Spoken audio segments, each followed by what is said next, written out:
Penjelasan Rasulullah Shallallahu Alaihi Wasallam dan ulama tentang cara membaca Al-Quran secara baik dan rutin yang dapat membersihkan hati. 1. Membaca dengan tadabbur, merenungi.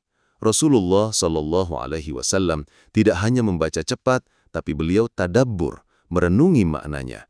Dalam sebuah hadis dari Aisyah radhiyallahu anha, ia berkata, Rasulullah membaca satu ayat dan mengulang-ulangnya hingga pagi. Hadis riwayat Ibnu Majah.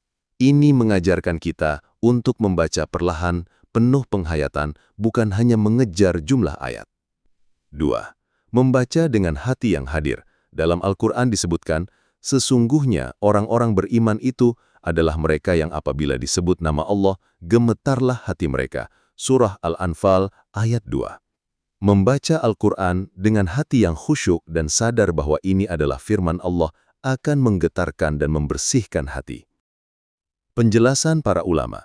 Imam Al-Ghazali dalam Ihya Ulumuddin menyebutkan adab membaca Al-Quran, membersihkan diri, berwudu, membaca dengan suara yang lembut dan tartil pelan sesuai tajwid, merenungi ayat-ayat, bukan hanya lisan yang bergerak tapi hati yang menyimak, membaca seolah-olah Allah sedang langsung berbicara kepada kita. Ibn Qayyim Al-Jauziyah mengatakan, Al-Quran adalah penyembuh bagi penyakit hati. Tidak ada sesuatu yang lebih bermanfaat untuk hati daripada membaca Al-Quran dengan tadabbur dan tafakkur. Cara membaca Al-Quran yang membersihkan hati. 1. Tetapkan waktu harian, misalnya setelah subuh atau sebelum tidur. 2. Mulai dari sedikit, seperti 1 halaman atau 5 ayat per hari.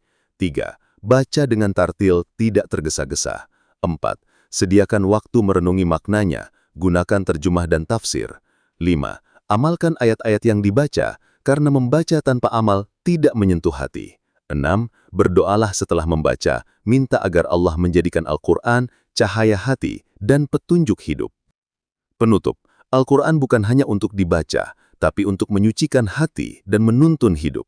Bila kita rutin membacanya dengan hati yang hadir dan penuh tadabbur, insya Allah karat hati akan terhapus, cahaya iman akan tumbuh. Wahai manusia, sungguh telah datang kepadamu pelajaran dari Tuhanmu, Al-Quran, penyembuh bagi penyakit dalam dada, petunjuk dan rahmat bagi orang yang beriman. Surah Yunus ayat 57. Siapkah kita menjadikan Al-Quran sebagai teman harian kita?